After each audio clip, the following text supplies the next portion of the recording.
नमस्कार दोस्तों, स्वागत है आपका हिंदी नॉलेज शो में। तो दोस्तों, आज मैं तुर्की के राष्ट्रपति रजब तैयब अर्दोगान से पूछना चाहूंगा कि क्यों भाई, आ गया स्वाद, आगे मजे या अभी और चाहिए। आप कहेंगे कि मैं ऐसा क्यों कह रहा हूं, तो आप ये पूरी खबर सुन लीजिए, उसके बाद आप भी यही सवाल पूछेंगे कि आ गया स्वाद। दरअसल हुआ कुछ ऐसा है कि आप जानते ही हैं कि पिछले 3-4 साल से तुर्की पाकिस्तान और चीन के बाद हमारा सबसे कट्टर दुश्मन बन चुका है। और ये हमने नहीं बनाया, ये खुद बना है, क्योंकि तुर्की के राष्ट्रपति रजब तैयब अर्दोगान को बनना है खलीफा, यानी कि दुनिया भर के मुसलमानों का वो लीडर बनना चाहते हैं। और इसीलिए बिना बात के कश्मीर का मुद्दा बार बार उन्होंने ही उठाया है। कई बार तो ऐसा हुआ कि कई बड़ी स्टेज पर पाकिस्तान का कोई प्रधानमंत्री जाता था तो वो कश्मीर का मुद्दा एक बार को भूल सकता था, लेकिन रजब तैयब अर्दोगान हमेशा कश्मीर का मुद्दा उठाते ही रहते थे। और इसीलिए तुर्की भारत के गले की हड्डी बनता जा रहा था और भारत पिछले कई महीनों से तुर्की का इलाज करने में जुटा हुआ था। और आज भारत ने तुर्की का ऐसा इलाज किया है, ऐसी कमजोर नस पकड़ी है कि तुर्की बिलबिला उठा है। और तुर्की की सरकार उन्हें तो मानो काटो तो खून नहीं। आप कहोगे कि ऐसा क्या हुआ है। दरअसल हुआ कुछ ऐसा है कि भारत के विदेश मंत्री ने दौरा किया है साइप्रस का। साइप्रस कहाँ है और क्या मुद्दा है साइप्रस और तुर्की का, मैं आपको फटाफट बता देता हूं। दरअसल आप देखिए स्क्रीन पर, ये रहा भारत। अगर आप भारत से पश्चिम में चलेंगे, ये पूरे अरब देश पार करके, तो आपको मिलेगा तुर्की। अब तुर्की के ठीक नीचे देखिए, ये छोटा सा आइलैंड देश, ये है साइप्रस। साइप्रस की आज की तारीख में हालत ये है कि ये 2 हिस्सों में बटा हुआ है। दरअसल आप स्क्रीन पर देखिए, ये जो ये पूर्वी हिस्सा है ना, ये है तुर्की के कंट्रोल में, और जो ये पश्चिमी हिस्सा है ये है साइप्रस की लोकतांत्रिक सरकार के कंट्रोल में।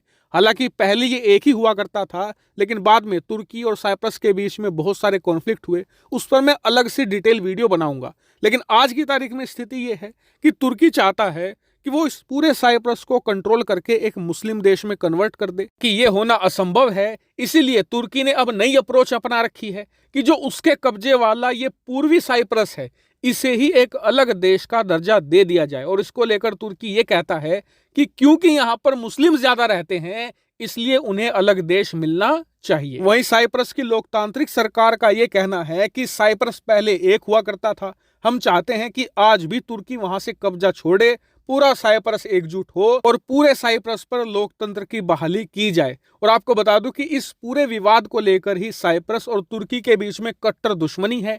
साइप्रस के समर्थन में पूरा यूरोप है, वहीं तुर्की के समर्थन में कुछ मुस्लिम देश हैं। वहीं दुनिया की मेजोरिटी देश आज भी पूरे साइप्रस को एकजुट मानते हैं, और इसीलिए वो अपने नक्शे में जो तुर्की द्वारा कब्जाया गया साइप्रस है, उसे तुर्की का हिस्सा नहीं दिखाते, उसे एकजुट साइप्रस के तौर पर ही दिखाया जाता है। तो इसीलिए आप देखोगे कि दुनिया में जब भी साइप्रस को लेकर कहीं बातचीत होती है तो तुर्की सबसे ज्यादा चीख चिल्लाता है, क्योंकि तुर्की की ये सबसे कमजोर नस मानी जाती है। और अब भारत ने यही नस पकड़ ली है। दरअसल हाल ही में भारत के विदेश मंत्री एस जयशंकर जी ने दौरा किया है साइप्रस का, और न सिर्फ दौरा कर लिया है बल्कि एक बड़ा रक्षा समझौता यानी कि डिफेंस पैक्ट भी साइन कर लिया है। और यकीन मानिए, भारत के अलावा दुनिया की तमाम मीडिया इसको कवर कर रही है, क्योंकि दुनिया के लिए ये एक बड़ा इवेंट है। क्योंकि भारत कोई छोटा मोटा देश नहीं है, भारत दुनिया में 4थी सबसे बड़ी और सबसे शक्तिशाली सेना रखता है। और अब वही सेना इस डिफेंस पैक्ट के तहत